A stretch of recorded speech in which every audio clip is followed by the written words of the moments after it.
Halo sobat, kembali lagi di channel Juara Donghua. Kali ini admin akan melanjutkan lagi alur cerita Battle Through the Heavens chapter terbaru. Sebelum kita ke alur ceritanya, admin ucapkan terima kasih kepada kawan-kawan yang selalu ngedukung channel ini berkembang. Sehat-sehat terus buat kalian semua ya. Oke, tanpa berlama-lama langsung saja kita ke alurnya. Xiaoyan tidak ingin membunuh Yan Yuan saat ini di dunia yang luas. Mungkin karena dia sudah terluka, dan ada juga sebagian alasannya, yaitu Xiaoyan telah membawa sekte boneka Shin ke titik kehancuran. Tidak perlu terus membunuh semua orang, terlebih lagi, dunia kuno yang abadi dan iblis mungkin dalam kehidupan Xiaoyan hanya akan datang ke sini sekali saja. Meskipun Yan Yuan memiliki bakat, namun ia khawatir akan sulit untuk bertemu Xiaoyan lagi. Ditambah lagi metode latihan menggunakan boneka iblis. Meskipun itu bukan suatu ajaran sesat, namun jika ingin mencapai puncak, kesulitannya akan terbukti dengan sendirinya. Sampai sekarang saya khawatir tidak ada yang mengandalkan boneka untuk berdiri di puncak dunia. Sebelum meninggalkan sekte boneka Shin, sosok Xiaoyan lalu melayang di udara. Dan yang membuatnya berhenti adalah peti mati besar yang tergantung di antara alis bintang kerangka itu. Peti mati ini sangat besar, hampir sebesar 1000 kaki, dan sangat kontras dengan peti mati biasa di sekitarnya. Hanya saja peti mati besar ini sudah kosong. Tidak mengherankan, dewa manapun di sini yang memiliki kualifikasi tertentu, semuanya telah diambil oleh Yi Tian. Lihatlah sekeliling, sebagian besar peti matinya kosong. Dan sekte boneka Shen telah pergi sebagai nyamuk, iblis, dan perlahan-lahan menjadi tenang. Segera, sekte boneka Shin bergegas ke arahnya dengan nafas kematian. Sisa-sisa lengan yang patah berserakan itu sangat mengejutkan. Saat ini mata Xiaoyan pun tertuju pada peti mati besar itu sejenak. Peti mati itu sedang menuju kehampaan, lalu larva darah raksasa yang sebelumnya sangat kejam. Ia sudah terkoyak oleh pelukan Daji. Ia telah dikalahkan, dan larva darah raksasa masih ada, karena tidak bisa pergi dari sini. Pada saat ini, lengan ungu itu tergeletak di atas tubuh berdaging cacing darah raksasa. Orang jahat macam apa kamu? Saya tidak menantikan ketidakadilan atau permusuhan. Biarkan aku pergi. Xiaoyan tidak menyangka, lengan Goyuan benar-benar mampu menekan larva darah raksasa, dan ia bahkan tidak ingin melawannya lagi. Saat ini, sosok Xiaoyan muncul di hadapan larva darah raksasa. Ya Tuhan! Ucapan saat larva darah raksasa melihat Xiaoyan. Ia tiba-tiba berseru, dan di antara kegembiraan, ia menggeliatkan kemudian tubuhnya. Saya akan melancarkan serangan terhadap Xiaoyan. Tapi saat larva darah raksasa menggeliat, lengan ungu itu berubah menjadi kepalan tangan. Kemudian pukulan lan pun langsung mengenai tubuh berdaging raksasa itu, sehingga membuat tubuhnya hendak berubah kembali ke bentuk bulat. Dari mana datangnya hal jahat ini? Dan apakah ini sudah berakhir? Kini Xiaoyan pun baru saja memikirkan sesuatu di benaknya. Biarkan ia mempertahankan larva darah raksasa, karena saya tidak pernah mengira lengan ini bisa begitu berguna. Larva darah raksasa pun sama sekali tidak berdaya dibuatnya. Kamu ditetaskan dari mayat dewa asli, namun itu diubah oleh pikiran jahat dari dewa asli? Bicara tentang hal-hal jahat, Anda adalah kejahatan yang sebenarnya. Suara Xiaoyan pun perlahan keluar. Larva darah raksasa tiba-tiba mengeluarkan suara gemuruh pelan. Jika hal jahat ini tidak menghentikanku, aku akan menguras semua darah dari tubuhmu. Sungguh betapa lezatnya itu. Kalau begitu aku akan memberimu kesempatan ini. Xiaoyan lalu mengangkat tangannya. Kemudian lengan ungu itu melayang ke samping. Jati benda jahat ini ternyata milikmu. Anda telah menyiksa saya begitu lama, aku sangat marah dengan itu. Lihat apakah aku tidak menyedotmu sampai kering, setelah sosok berdagingnya tidak lagi tertekan. Dengan ekspansi yang cepat, ia berubah menjadi raksasa yang membusuk lagi. Wajah busuk dan lengan kerangka telanjang, terlihat sangat ganas dan menakutkan. Kemudian itu langsung menuju Xiaoyan untuk menangkapnya.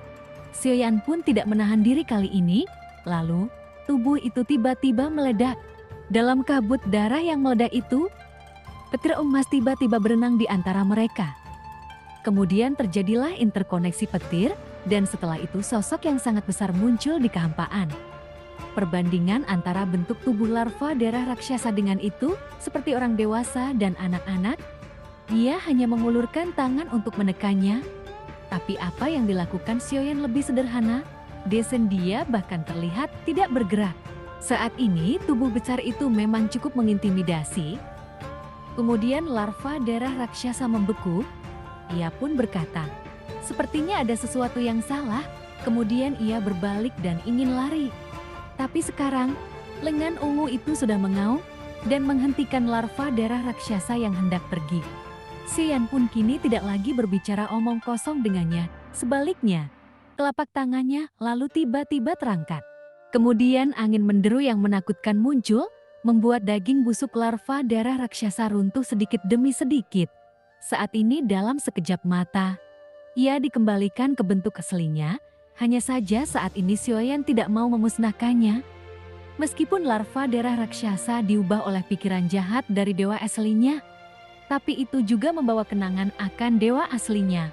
Dan kenangan inilah yang paling ingin diperoleh Xiaoyan. Xiaoyan pun lalu melepaskan kekuatan jiwanya dan langsung mencoba mencari jiwanya. Namun saat kekuatan jiwa menyebar, Xiaoyan pun akhirnya tidak menemukannya. Mengapa tidak ada jiwa sama sekali? Ini sama saja tidak dapat menyelesaikan pencarian jiwa sama sekali. Apakah kamu ingin mendapatkan ingatan dewa aslinya? Ini modis dan tidak bisa dilakukan.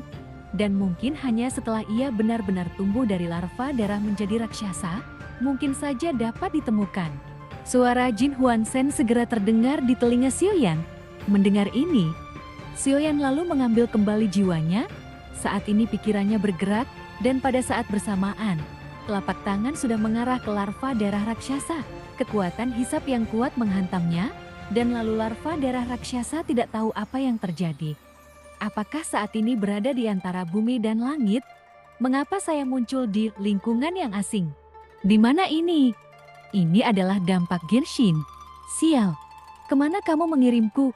Larva darah raksasa pun kemudian berenang dengan cepat. Masalah segera ditemukan. Inilah yang menjadi dilema. Lalu biarkan aku keluar dari sebuah efek Genshin ini. Itu adalah suatu hal yang jahat dan tak satu pun ada hal yang bagus. Kemudian larva darah raksasa meraung saat ini. Namun tepat saat ia marah dan menghancurkan segalanya di sini, tiba-tiba setetes darah emas muncul.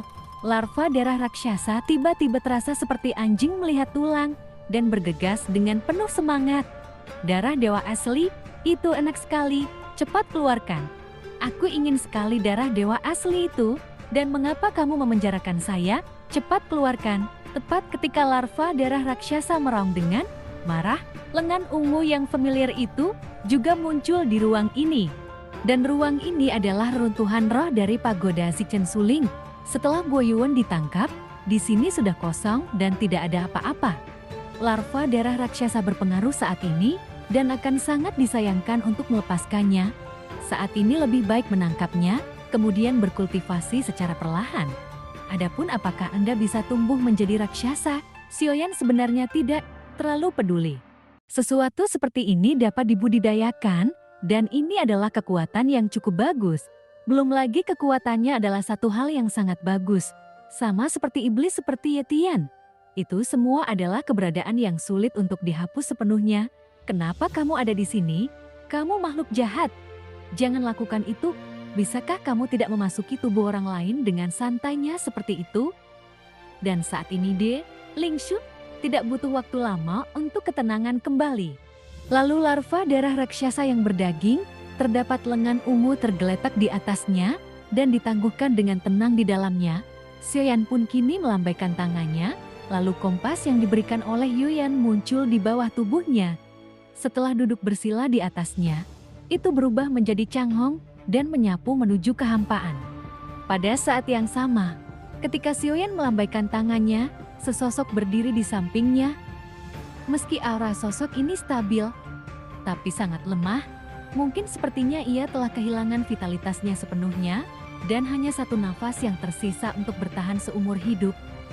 Dan angka ini, itu adalah tiruan dari makhluk abadi dan iblis yang terluka parah dalam pertempuran.